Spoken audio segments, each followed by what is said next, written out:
টাকা পয়সা ছাড়া এখন সবকিছু অচল। আপনার কাছে টাকা আছে, এখন ধরেন 3-4টা মেয়ের লগে থাকা এটা কোনো বিষয় না, সিম্পল বিষয়। প্রেম ভালোবাসা এখন টাকা দিয়ে কিনতে পাওয়া যায়, কিন্তু মনের থেকে যে ভালো লাগাটা বা ভালোবাসা, এটা কিন্তু সব মানে টাকা দিয়ে কিনাটার সাথে অনেক ডিফারেন্স আছে। কোনোভাবেই সম্ভব না মনের থেকে যে ভালো লাগা ভালোবাসা। ওর সাথে যে শেয়ার করছে যে আমি ওরে ভালোবাসি বা লাইক করি, সে বলছে যে ভাই দেখেন এটা আসলে হবে না। আমি বলছিলাম এটা কোনোভাবেই সম্ভব না, ও মুখের উপরে না করে দিচ্ছে এটা কোনোভাবেই সম্ভব না, যত দিনের ভালো লাগা হোক না কেন এটা কোনোভাবেই সম্ভব না। তখন আমার হয়তো চাকরি বাকরি ছিল না, টাকা পয়সা ছিল না, তখন অনেক খারাপ অবস্থায় ছিলাম, এর কারণে হয়তো হয় নাই। টাকা পয়সা আমার একটা জিনিস, সব কিছু এটা কাজে লাগে, দেখা হয় নাই, মনে হয় না দেখা হবে। কেন দেখাবো? এখন দূরে থাকে ভালো আছে, আমি চাই না আর আপনার যে পুরান যে স্মৃতিগুলো আছে এগুলো তুলে ধরতে চাই না। অনেক কিছু মনে হয়ে যেতে পারে, বা ভালো লাগে এমন একটা জিনিস যে কখন কার কি ভালো লাগে বলা যায় না। ওরও অন্য কিছু কাজ করতে পারে ভিতরে, বা বিষয়টাও জানতো। আমাদের যে আশেপাশে যারা লোকজন যারা ছিল, তারা ওর সাথে শেয়ার করছে জিনিসটা, ও বলছে যে এটা কোনোভাবেই সম্ভব না। সে বুঝতো, হ্যাঁ সে বুঝতো আমার কথা, মানুষের চোখের দিকে থাকলে অনেক কিছু বোঝা যায়। সে বুঝতো মানে ভাবভঙ্গি, তাকানোর স্টাইল আলাদা ছিল। মানে একসাথে 10 বছর পার করা মানে এটা অনেক অনেক বিষয়। মানে আমার তো বয়স ওরকম না, আমার অর্ধেক, আমার যা বয়স এখন ধরেন 20-22, এর অর্ধেকটা বয়স ওর সাথে আমি পার করে আসছি। তখন থেকে আর কি পরিচিত, একসাথে বড় হয়েছি, যখন থেকে বোঝা শুরু করলাম, তখন থেকে ওই বিষয়টা আর কি বললাম, যখন থেকে বোঝা শুরু করছি তখন থেকে আর কি ভালো লাগা হয়ে গেছে, ভালোবাসা তৈরি হয়ে গেছে। না দেখা সাক্ষাৎ হয় না, এমনি কথা হয়, আপনার মেসেঞ্জারে কথা হয়, এমনিতে একদিন কলও দিয়েছিলাম, কথা হয়েছে, ভালো করে জিজ্ঞেস করি যে না ভালো আছে, অনেক ভালো আছে। তো ওই জিনিসটা আমি এখন পর্যন্ত বলা হয় নাই, আর ভবিষ্যতে বলবো না, কারণ কি এখনো সুখে আছে, একটা মেয়ে আছে, তারপরে আপনার সংসার ভালোই চলতেছে। এখন চাই না আমি একটা কিছু বইলা আর সংসারে অশান্তি লাগাইতে, এটা আমি চাই না। ছিল এটা আসলে অনেক পুরান কাহিনী। এটা এটা আপনার ছিল আমার বয়স যখন 8 বছর বা 9 বছর, তখন থেকেই ছিল। হ্যাঁ, তো ছোটোর থেকে একসাথে বড় হয়েছি, অনেক মিলামিশা মানে কথাবার্তা হয়েছে, চলাফেরা করছি, তখন ভালো লাগা হয়ে গেছে এর ভিতরে, মানে ছোটোর থেকে যেটা কাজ করে একটা। তো ভালো লাগতে লাগতে এক পর্যায়ে প্রেমে পড়ে গেছি আর কি, যেটা প্রেম বলে আর কি, প্রেম পড়ে গেছি।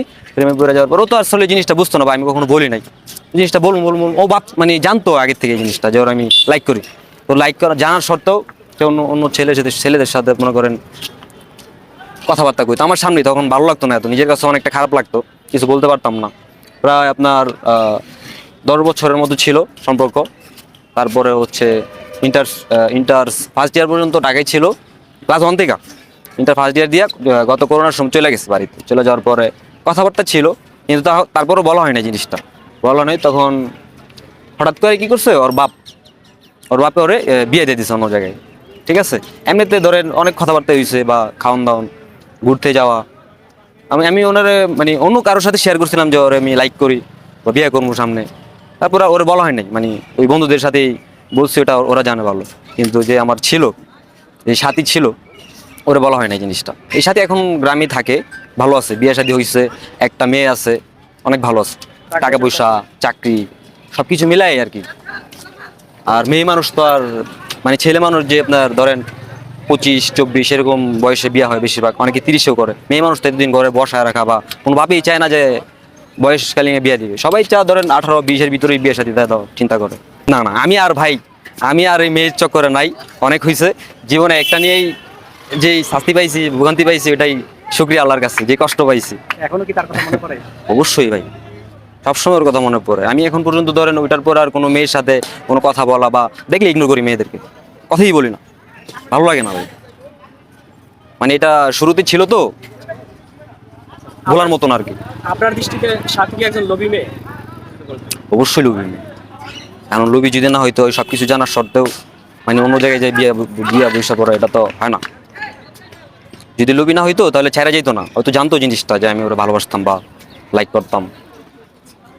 তারপরে তো আপনি 10 বছর তার সাথে রিলেশনে মোটামুটি ছিলেন, তো তার জন্য তো অনেক খরচ করছেন। হ্যাঁ করছি, ভালো। কত কষ্ট করে আপনি করতেন? অনেক অনেক ভাই, তখন একটা চাকরিও ছিল না আমার, এগুলো সব ধরেন ফ্যামিলি থেকে নেওয়া টাকা। আর এমনি তো ফ্যামিলি ধরেন, আমার চাকরি নাই, টাকা চাইতে গেলেও নিজের কাছে লজ্জা লাগতো তখন, বুঝেন তো। এখন তো আলহামদুলিল্লাহ সবই আছে, কিন্তু সাথী নাই। সে কি হচ্ছে বিভিন্ন রেস্টুরেন্টে শুধু খেতে চাইতো, এরকম লোভী ছিল? রেস্টুরেন্টে খেতে যেত, হ্যাঁ যেতাম, ঠিক আছে, অনেক সময় ঘুরতেও যেতাম, বেশিরভাগ রেস্টুরেন্টেই যাওয়া হইতো।